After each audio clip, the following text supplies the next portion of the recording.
2022 മാർച്ചിൽ ഏറെ കോളിളക്കം സൃഷ്ടിച്ചതാണ് തിരുവനന്തപുരം തമ്പാനൂരിലെ ഹോട്ടൽ മുറിയിൽ യുവതിയെ കഴുത്ത് ഞെരിച്ച് കൊലപ്പെടുത്തിയ കേസ്. കാട്ടാക്കട സ്വദേശിനി ഗായത്രിയുടെ മരണം ആദ്യം ആത്മഹത്യയെന്നാണ് പോലീസ് കണ്ടെത്തിയത്. പിന്നീട് വിശദമായ അന്വേഷണത്തിൽ കാമുകൻ പ്രവീൺ കഴുത്ത് ഞെരിച്ച് കൊലപ്പെടുത്തിയെന്ന് തെളിഞ്ഞു. കാമുകിയെ ഒഴിവാക്കാനാണ് വിവാഹിതനും 2 കുട്ടികളുടെ പിതാവുമായ പ്രവീൺ യുവതിയെ ഹോട്ടലിൽ എത്തിച്ച് അരുൺ കൊല ചെയ്തത്. ആ കേസിൽ 3 വർഷത്തിന് ശേഷം പ്രതി കുറ്റക്കാരനെന്ന് കോടതി കണ്ടെത്തിയിരിക്കുന്നു. പ്രതി പ്രവീണിനുള്ള ശിക്ഷ തിങ്കളാഴ്ച വിധിക്കും. ഗായത്രിയുടെ സഹോദരി നടത്തിയ നിയമ പോരാട്ടമാണ് നിർണായകമായത്. കേസിൽ വിധി പറയുമ്പോൾ ഏറെ വൈകാരികമായ കാഴ്ചകൾക്കാണ് തിരുവനന്തപുരത്തെ കോടതി പരിസരം സാക്ഷിയായത്.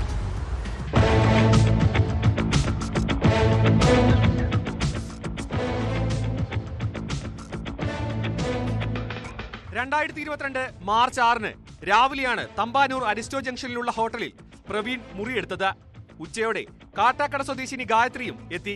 വൈകിട്ട് മുറിപൂട്ടി സ്ഥലം വിട്ട പ്രവീൺ ഒരു സ്ത്രീ മുറിയിൽ മരിച്ചു കിടക്കുന്നുണ്ടെന്ന് അർദ്ധരാത്രിക്ക് ശേഷം ഹോട്ടൽ റിസപ്ഷനിൽ ഫോൺ വിളിച്ച് അറിയിക്കുകയായിരുന്നു. ജീവനക്കാർ അറിയിച്ചതനുസരിച്ച് പോലീസ് എത്തി മുറി തുറന്നപ്പോഴാണ് ഗായത്രിയെ കട്ടിലിൽ മരിച്ച നിലയിൽ കണ്ടെത്തിയത്. മൽപിടുത്തത്തിന്റെ ലക്ഷണങ്ങൾ ഒന്നും തന്നെ മുറിയിൽ ഉണ്ടായിരുന്നില്ല. വായിൽ നിന്നും നുരയും പതയും വന്ന നിലയിലായിരുന്നു മൃതദേഹം. ഒരുപാട് വിവാദങ്ങൾ സൃഷ്ടിച്ച കേസിലെ പ്രതിയെ പോലീസ് അടുത്ത ദിവസം തന്നെ അറസ്റ്റ് ചെയ്തു.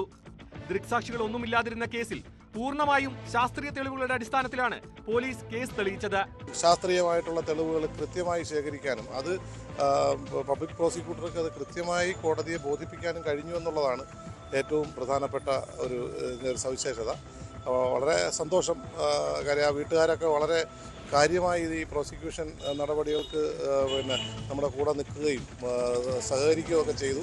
അവരുടെ വലിയൊരു താല്പര്യം ഇതിന്റെ പിന്നിലുണ്ട്. നഗരത്തിലെ ഒരു ജ്വല്ലറിയിലെ ജീവനക്കാരായിരുന്നു ഇരുവരും. വിവാഹിതനായ പ്രവീണിന് 2 കുട്ടികളുമുണ്ട്. ഗായത്രിയുമായുള്ള ബന്ധം അറിഞ്ഞതിനെ തുടർന്ന് പ്രവീണിന്റെ വീട്ടിൽ പ്രശ്നങ്ങൾ ഉടലെടുത്തിരുന്നു. ഇതോടെ ഗായത്രി ജോലിയിൽ നിന്നും പിരിഞ്ഞുപോയി. എന്നാൽ പിന്നീടും ബന്ധം തുടരുകയും ഇതറിഞ്ഞ പ്രവീണിന്റെ ഭാര്യ ഗായത്രിയുടെ ബന്ധുക്കളെ കാണുകയും ചെയ്തു. ഇവരുടെ ആവശ്യപ്രകാരം ജ്വല്ലറി അധികൃതർ പ്രവീണിനെ തമിഴ്നാട്ടിലെ ഷോറൂമിലേക്ക് സ്ഥലം മാറ്റി. പ്രവീൺ തമിഴ്നാട്ടിലേക്ക് പോകുന്നതിന് മുമ്പായാണ് ഇരുവരും ഹോട്ടൽ മുറിയിൽ വെച്ച് കണ്ടത്. പ്രവീൺ താലി കെട്ടുന്നതായുള്ള ദൃശ്യങ്ങൾ ഗായത്രി സമൂഹ മാധ്യമങ്ങളിൽ പോസ്റ്റ് ചെയ്തിരുന്നു. ഇതിനെക്കുറിച്ചടക്കം സംസാരിക്കാനായിരുന്നു ഇരുവരും ഹോട്ടൽ മുറിയിലെത്തിയത്. മുറിയിൽ വെച്ച് ഇരുവരും തമ്മിൽ വഴക്കിടുകയും തുടർന്ന് ഗായത്രിയെ ഷാൾ ഉപയോഗിച്ച് കഴുത്ത് ഞെരിച്ച് കൊലപ്പെടുത്തുകയുമായിരുന്നെന്ന് തെളിയിക്കാൻ പ്രോസിക്യൂഷനായി. തിരുവനന്തപുരം അഡീഷണൽ സെഷൻസ് കോടതി ജഡ്ജി സിജു ഷെയ്ഖാണ് പ്രതി കുറ്റക്കാരനെന്ന് കണ്ടെത്തിയത്. ശിക്ഷ തിങ്കളാഴ്ച വിധിക്കും. കേസ് ഇത് പൂർണ്ണമായിട്ടും സാഹചര്യ തെളിവുകളെ മാത്രം അടിസ്ഥാനമാക്കി പ്രതി കുറ്റക്കാരെന്ന് കണ്ടെത്തിയൊരു കേസാണ്. ഒരു അടച്ചിട്ട മുറിക്കുള്ളിൽ നടന്ന സംഭവമായതുകൊണ്ട് തന്നെ ഈ കേസിന് ദൃക്സാക്ഷികളായിട്ട് ആരുമില്ലായിരുന്നു. ഇവിടെ പോലീസ് വളരെ കാര്യക്ഷമമായി കേസ് അന്വേഷിച്ച് പ്രതി കുറ്റക്കാരനാണെന്ന് കണ്ടെത്തക്ക തരത്തിലുള്ള തെളിവുകൾ പ്രോസിക്യൂഷന് ഹാജരാക്കത്തക്ക അന്വേഷണമാണ് പോലീസ് നടത്തിയത്.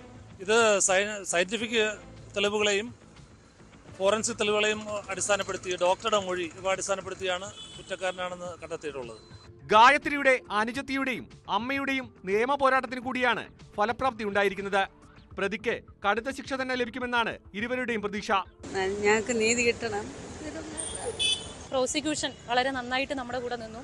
പിന്നെ പോലീസ് എല്ലാം ഇതുകൊണ്ട് പെട്ടെന്ന് കേസ് കംപ്ലീറ്റ് ചെയ്യാനും കോടതി കുറ്റക്കാരനാണെന്ന് അയാൾ കുറ്റം ചെയ്തിട്ടുണ്ട് എന്ന് കണ്ടെത്തുകയും ചെയ്തു. മാക്സിമം ശിക്ഷ തന്നെ കിട്ടുമെന്നുള്ളതാണ് വിശ്വാസം. ഹോട്ടൽ മുറിയിലെ പ്രവീണിന്റെ വിരലടയാളവും ഫോൺ സംഭാഷണവും അടക്കമുള്ള ശക്തമായ സാഹചര്യ തെളിവുകൾ അന്വേഷണ സംഘം കോടതിയിൽ ഹാജരാക്കിയിരുന്നു.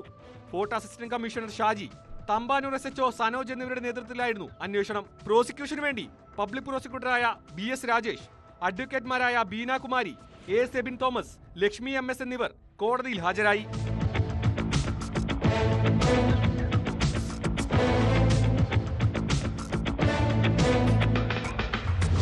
ന്യൂസ് 18 തിരുവനന്തപുരം.